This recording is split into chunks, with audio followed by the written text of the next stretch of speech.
Thanks everyone for joining us today. We're going to talk about the New York Department of Financial Services Cybersecurity Regulation, or NYDFS, and what it really means for your SaaS environment. On paper, the NYDFS requirements sound straightforward and familiar. MFA everywhere, full asset inventories, risk assessments.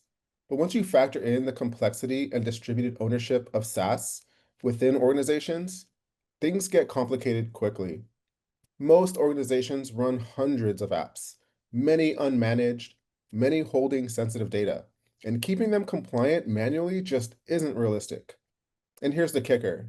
By November 1st, 2025, MFA must be enforced across all systems that hold non-public information, including SaaS. And that deadline isn't far away. That's why we're here today, to walk through what's changing with the November 1st deadline, where organizations struggle the most, and how an SSPM platform like Obsidian helps make that path smoother. I'm joined by my colleague, Cynthia Valencia. Cynthia, want to introduce yourself? Hi, everyone, and thank you, Dennis. My name is Cynthia, and I lead the information security and data privacy team here at Obsidian Security. A lot of my time and focus is on helping organizations keep up with regulations like NYDFS while running more and more of their business on SaaS. To security professionals, meeting compliance to avoid fines is typically the main driver.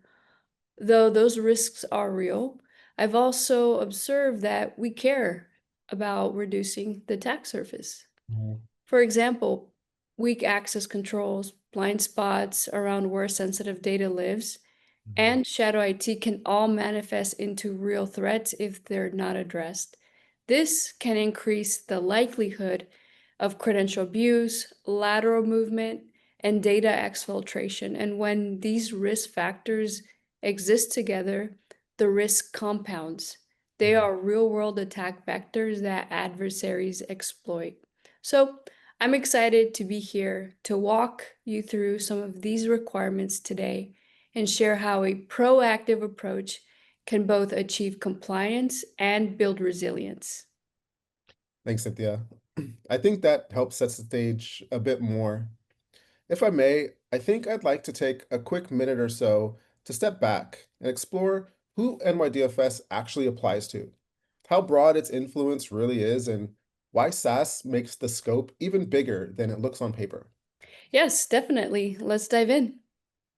So, as many folks here may be aware, NYDFS cybersecurity regulation has actually been around since 2017. It rolled out in phases over the first 2 years with different compliance deadlines depending on the requirement. And the first enforcement actions started around 2020. Then, at the end of 2023, a major amendment to the regulation came into effect, which introduced new obligations and created a category of Class A companies that face additional requirements. And fast forward just a few months ago in April, all covered entities, not just Class A companies, were required to submit their certification of material compliance. So it started with financial institutions and their service providers, but it's quickly become a blueprint for other regulations, such as the Federal Trade Commission's Gramm-Leach-Bliley Act. And it's not just regulators doing the investigating anymore.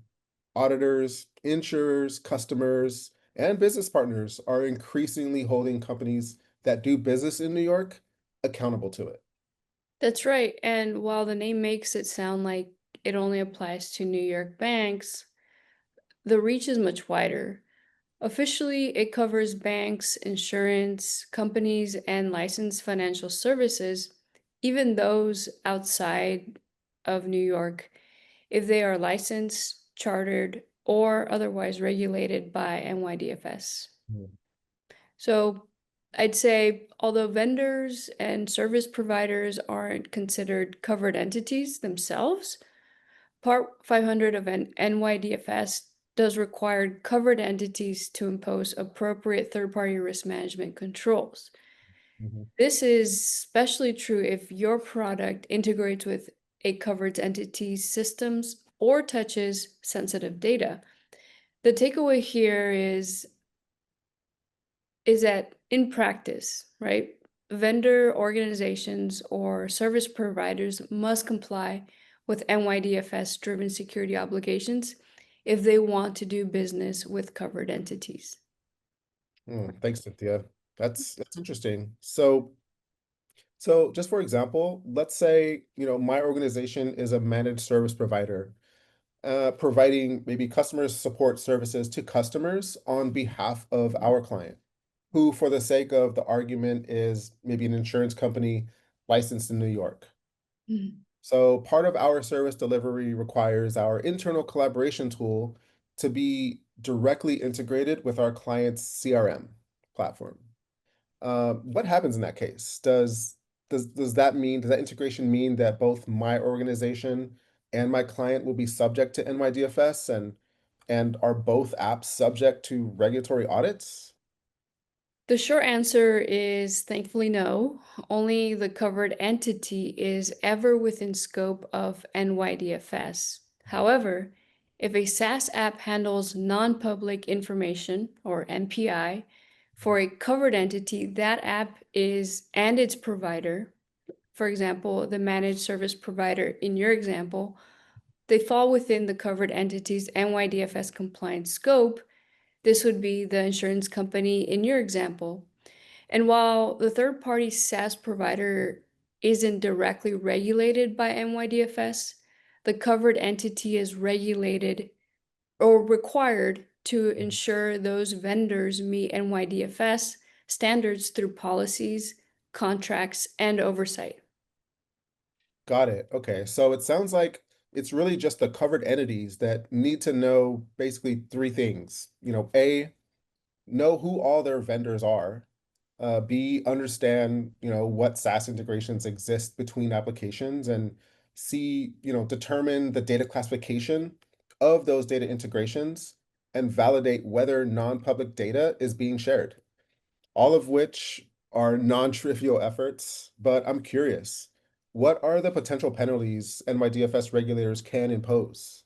Yes, and it's non-trivial indeed, and those consequences can be tough. For instance, reputational damage, heavy fines, and even in very severe non-compliance cases, delisting from stock exchanges is also something regulators can do to organizations that fail to demonstrate compliance. And although quite rare, some since regulations are laws, Mhm, imprisonment is also mhm, technically on the table or possible. And mhm, the bottom line here, Dennis, is that for this, let's remember that compliance is not optional and regulators back it with heavy enforcement. And so maybe I think, it's time that we dive in a little bit deeper into NYDFS and actually dig into what the requirements are mhm. and what covered entities are required to do. Sounds good. Let's take a look at the technical controls. Mhm, So, NYDFS actually outlines a number of technical controls, some of which may be familiar to folks on the call, such as risk assessments, MFA enforcement, continuous monitoring, and so forth, all of which sound simple on paper at first glance, but in reality, it that mhm, let's just say the reality is that SaaS environments lack these controls we see across customers today in their environments, combined with a lack of automation and tooling available to the security and GRC teams. They are some of the hardest, if not impossible, technical controls to ensure compliance proactively. mhm. Yeah. Thanks, Cynthia. Yeah, I think you definitely help make it clear that SaaS does bring some nuanced challenges, even to technical controls, we may all be familiar with. Let's actually walk through a couple of these NYDFS requirements to understand why SaaS makes it challenging without an SSPM platform, like Obsidian. So even the top one there, multi-factor authentication. This one actually goes into effect on November 1st, 2025, um, which the regulation states that MFA plain and simply, must be configured for all systems that contain non-public information. So, Cynthia, I mean, what can you tell us about this one? It seems relatively straightforward, right? Like if an app has MFA enabled, or if users are accessing the application via an identity provider or an SSO platform where MFA is enforced at that layer, are they good? Are they in compliance? Unfortunately, it's not quite that simple, and the challenge is primarily due to the large number of SaaS applications we see in customer environments, combined with, I'd say, the conditional access policies configured at the single sign-on or SSO layer, often differing from what is configured at the SaaS application layer. This can create gaps in access controls. For example, NYDFS requires MFA, but oftentimes we find apps with sensitive data being integrated with an IDP or SSO. Yeah. However, a misconfiguration exists that allows for users to log in via the SaaS app's web authentication option available. This means that users can bypass MFA and log Mhm. directly to the SaaS application.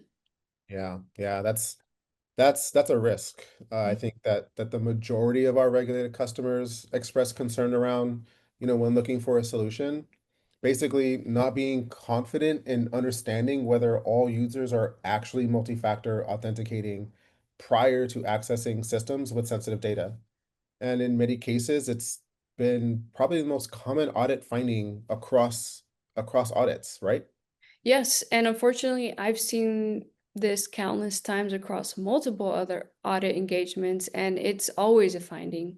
However, NYDFS is actually high stakes, so not complying with this control in a regulatory audit will have much bigger consequences than if it was just discovered via SOC 2 or so Yeah. forth. Uh, The other piece here, Dennis, obviously, right, is if users are bypassing MFA to access sensitive data, then that is just an unacceptable risk for any organization at any point, I'd say. Yeah, completely agree. Completely agree. And that's what we've consistently heard from our customers as well. And it's actually where Obsidian helps because, we validate MFA enforcement in both directions, if you will. So, for instance, we validate how and where MFA is actually configured at the SaaS application layer, as well as, at the SSO or IDP layer. That, combined with user activity monitoring, we're able to uniquely identify applications and or users where MFA loopholes actually exist, Right. whether it's federated or unfederated application, and whether or not sensitive data is resident, which by the way, we can help customers identify that as well in SaaS, where sensitive data might be resident. So all of this stateful posture at the application level is also correlated with user activity and threat detection, which goes beyond simple policy assumptions, right? This means that if MFA, for example, was ever disabled, security teams would be the first to get that alert. Mm. And that, I think, gives you real evidence in real time and even more importantly, real protection. That's game changer, Dennis. I really like that. Yeah, totally. So I mean, let's talk a little bit about the risk assessments. Um, under NYDFS, these risk assessments have to include third-party providers, which, whether we like it or not, includes known vendors or in many cases shadow vendors, shadow SaaS, shadow IT. Yes, and that's where many organizations stumble. Mm. Asset inventories are often incomplete, integrations get missed, and SaaS configs change daily, as we've seen. Manual assessments are time consuming and still they leave gaps. Totally. Yeah. I think, with something like Obsidian, you get live inventory, right, of every SaaS app and integration, including Shadow IT. So, the continuous monitoring piece of it means that risks are continuously reassessed as configurations and as their associated data flows change. dynamically, not just kind of once a year. Um, you Right, know, yeah, we don't wanna do this once a year. No. you can't, you're right, you can't. And I think, looking at the, cybersecurity program requirement, I think it's implied that there is a focus on overall continuous identification, assessment, and demonstrating mitigating risks across systems to include SaaS. Yes, and the sticking point here is discovery. Mm, Which apps are in use? What data do they hold? What's the risk posture? See, right now, those answers usually come from manual spreadsheets, which mhm, are error prone, we've seen, mhm. and outdated almost instantly. Right. Yep, yep, 100%. I think, and an SSPM platform, right, will flip that equation on its head, basically. Automated continuous discovery, automated classification, automated risk assessments with real-time alerts when controls drift out of a compliant state. At the program level, it appears as though a lot of what NYDFS requires is purely operational. You know, are there any policies that covered entities are required to publish and actually enforce within their SaaS environment? Yes, there's a cybersecurity policy requirement, and this covers access controls, asset inventories, data governance, and they have to cover every system, including SaaS. Yeah, I mean, I think the challenge though, right, is proving enforcement, right? Policies usually live on a piece of paper, right? They live as a document, but showing that our SaaS applications are actually configured as per policy, in a sense, demonstrating that practice is meeting policy at the scale and complexity of modern SaaS environments today, that's incredibly difficult to do manually.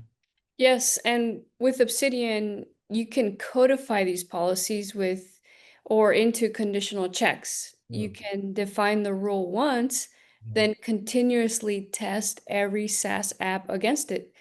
mhm, That transforms a static policy into a living enforceable control. mhm, mhm.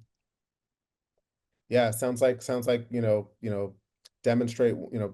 demonstrate once, comply with many type Right. of type of approach. Right. Yes. How so what is the main takeaway we should think about from the third party service providers requirement? Yes, and this is another requirement we see. It requires you to verify that vendors follow security practices like MFA, encryption, and access restrictions, and keep proof. Mhm. Yeah, for me, I think it kind of goes beyond just the regular third-party vendor risk management where you're validating these entity level controls. And I think when it comes to SaaS, right, that's where SaaS to SaaS integration s- comes into picture, and that's arguably one of the most tricky areas. Most companies have hundreds of service accounts moving data between apps. Many of these are over permissioned, over permission integrations. Many lack any owner, and may have stale credentials, and may even belong to terminated users.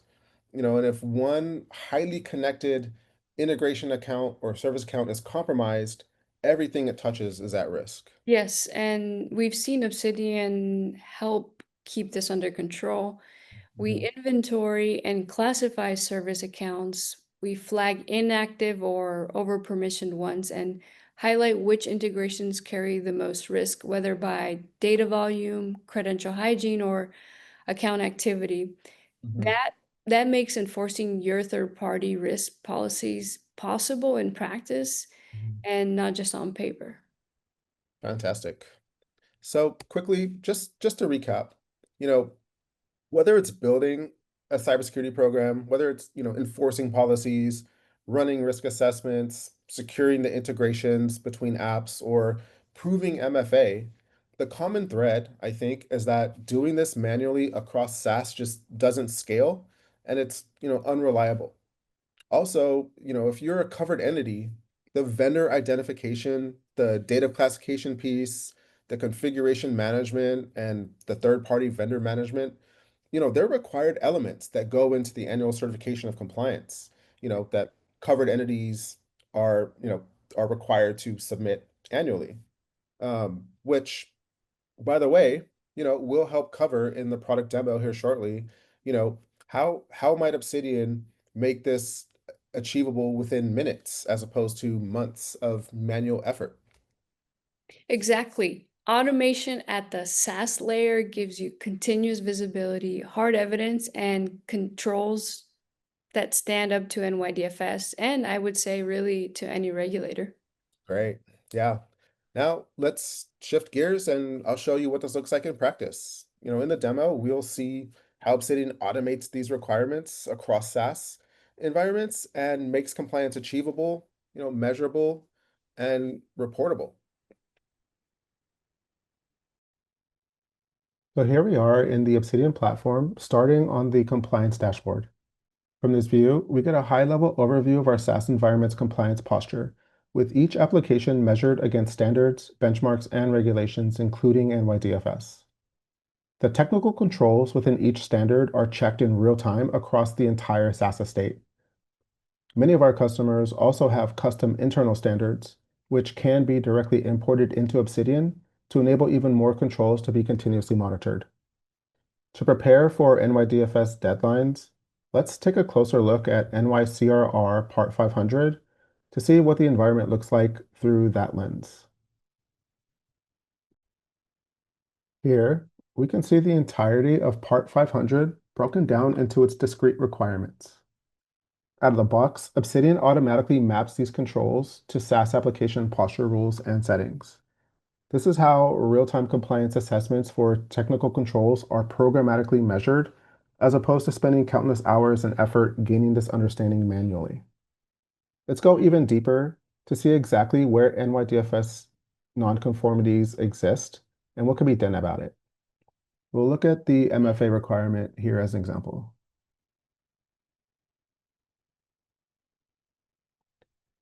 So here we can essentially track all MFA-related rules and settings across SaaS applications, including at the individual tenant level. This helps us quickly identify and remediate non-compliant configurations where and when they surface. And as we can see, there are many admins and privileged users bypassing MFA, which is exactly the type of gap auditors flag.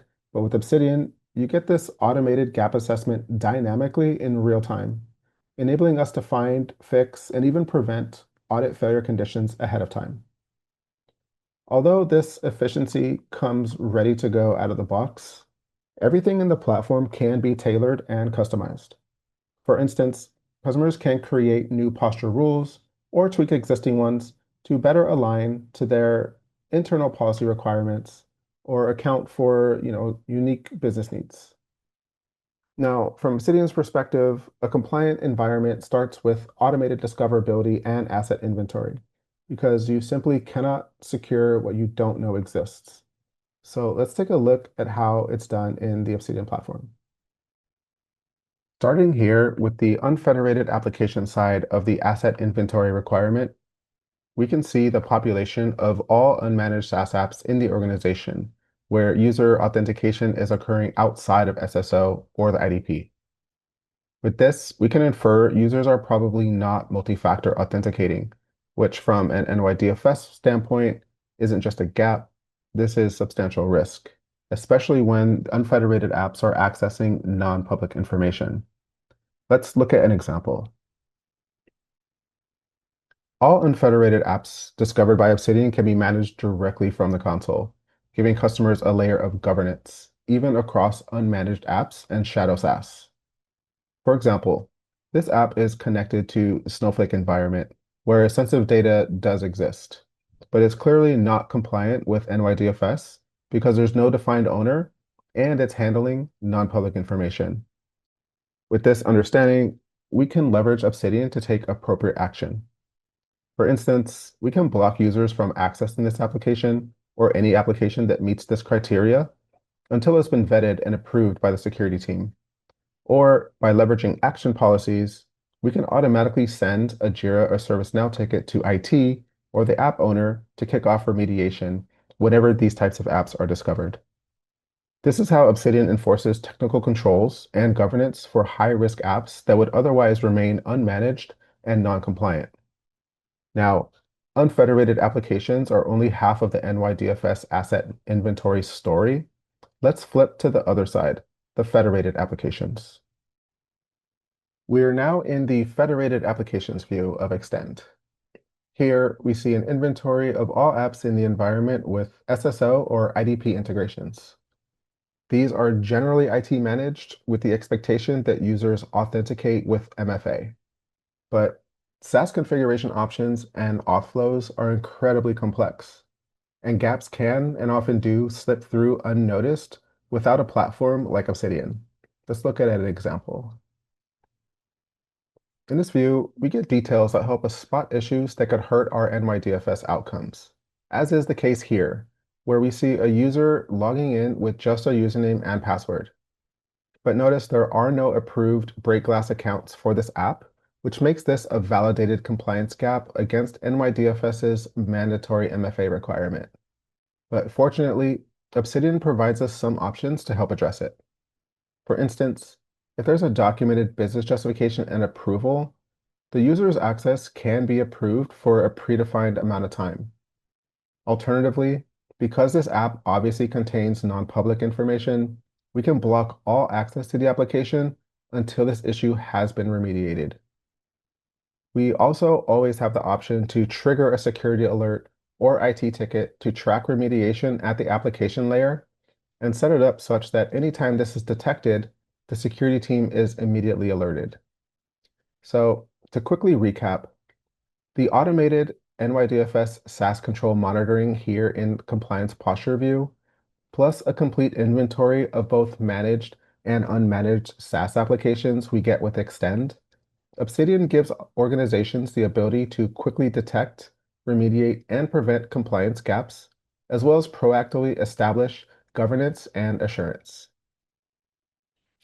Now that I've shown you how simple it is to meet and prove compliance for NYDFS in the Obsidian platform, I wanted to offer everyone viewing this webinar a free version of Obsidian to help you jumpstart your SaaS compliance program. Through our browser extension, we are letting organizations get free visibility of their SaaS environments in real time to help discover every application in use and eliminate shadow SaaS. This is especially useful to meet the November asset inventory deadline. To get started, please visit our website at obsidiansecurity.com and click the free trial button. That would be helpful, and visibility is the best place to start your SaaS security and compliance journey. I know all of us are swamped with time and have little budget, so we wanted to share a quick way to automate discovery as you work toward meeting that November deadline and need to prove compliance beyond. Sounds good. Well, thank you for watching our webinar today, and thank you, Cynthia, for joining us. Please visit our website for more content on NYDFS SaaS compliance and how we can help you streamline your program. Thank you. Thank you.